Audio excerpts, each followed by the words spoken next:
अयोध्या कांड त्याग, कर्तव्य और धर्म की अद्भुत गाथा। रामायण का अयोध्या कांड भारतीय संस्कृति और आदर्शों का प्रतीक है।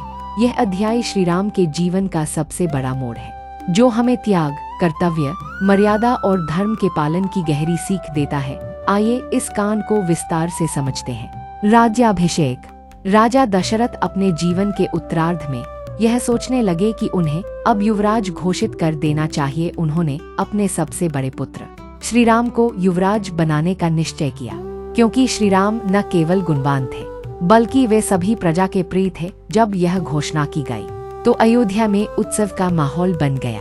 अयोध्यावासी प्रसन्न थे कि अब उनका प्रिय राजकुमार श्री राम राजा बनने वाले हैं। महल में भी तैयारियां होने लगी। महारानी कौशल्या और माता सीता अत्यंत हर्षित थीं, परंतु यह सुखद क्षण अधिक समय तक नहीं टिक सका। मंथरा का षड्यंत्र और कैकेयी का हृदय परिवर्तन। राजमहल में एक दासी थी जिसका नाम मंथरा था। वह कैकेयी की प्रिय सेविका थी, परंतु स्वभाव से कपटी और ईर्ष्यालु थी। जब उसने देखा कि श्री राम राजा बनने वाले हैं, तो उसे चिंता हुई कि भरत की स्थिति कमजोर हो जाएगी। मंथरा ने कैकेयी के मन में यह भय उत्पन्न किया कि यदि श्री राम राजा बन जाएंगे तो भरत के लिए कोई स्थान नहीं रहेगा। उसने कैकेयी को याद दिलाया कि राजा दशरथ ने एक बार युद्ध में कैकेयी को 2 वरदान देने का वचन दिया था। मंथरा ने कैकेयी को उकसाया कि वह इन वरदानों का उपयोग करे और भरत को राजा बनवाए। कैकेयी के 2 वरदान और राजा दशरथ का संकट। कैकेयी मंथरा की बातों में आ गई और उसने राजा दशरथ से अपने 2 वरदान मांगे। पहला वरदान, भरत को अयोध्या का राजा बनाया जाए। दूसरा वरदान, श्री राम को 14 वर्षों के लिए वनवास भेज दिया जाए। राजा दशरथ यह सुनकर स्तब्ध रह गए। वह श्री राम से अत्यंत प्रेम करते थे और उन्हें अपने से दूर भेजने की कल्पना भी नहीं कर सकते थे। उन्होंने कैकेयी को बहुत समझाया, परंतु वह अपने निश्चय पर अड़िग रही।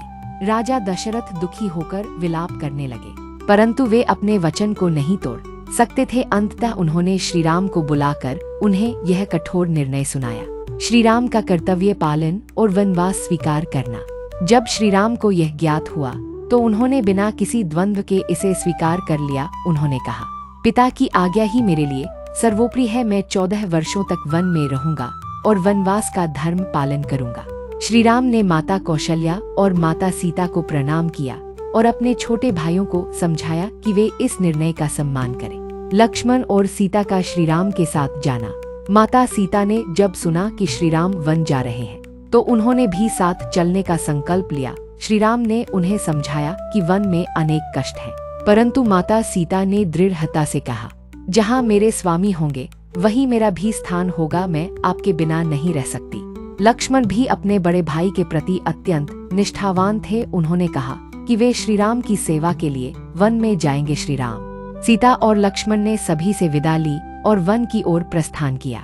राजा दशरथ का वियोग और देहत्याग। श्री राम के वनवास जाने के बाद राजा दशरथ अत्यंत व्यथित हो गए। वे अपने प्रिय पुत्र के वियोग को सहन नहीं कर सके। उन्होंने श्री राम को याद करते हुए प्राण त्याग दिए। भरत का त्याग और राम के प्रति निष्ठा। जब भरत को यह समाचार मिला तो वे तुरंत अयोध्या लौटे। उन्हें जब पता चला कि उनकी माता कैकेयी के कारण श्री राम वनवास गए हैं, तो वे अत्यंत दुखी हुए और अपनी माता को कठोर शब्दों में फटकार लगाई। भरत ने राजगद्दी स्वीकार करने से इनकार कर दिया और सभी मंत्रियों और परिवार के साथ श्री राम को वापस लाने के लिए वन चले गए।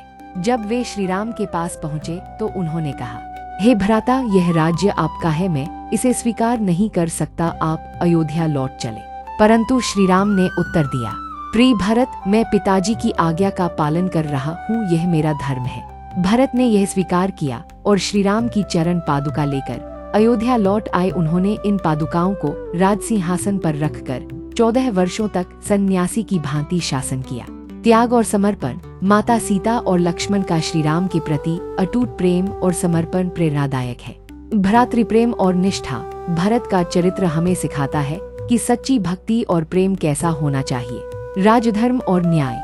रामराज्य की संकल्पना हमें यह सिखाती है कि एक सच्चे शासक को सदैव सत्य और धर्म का पालन करना चाहिए।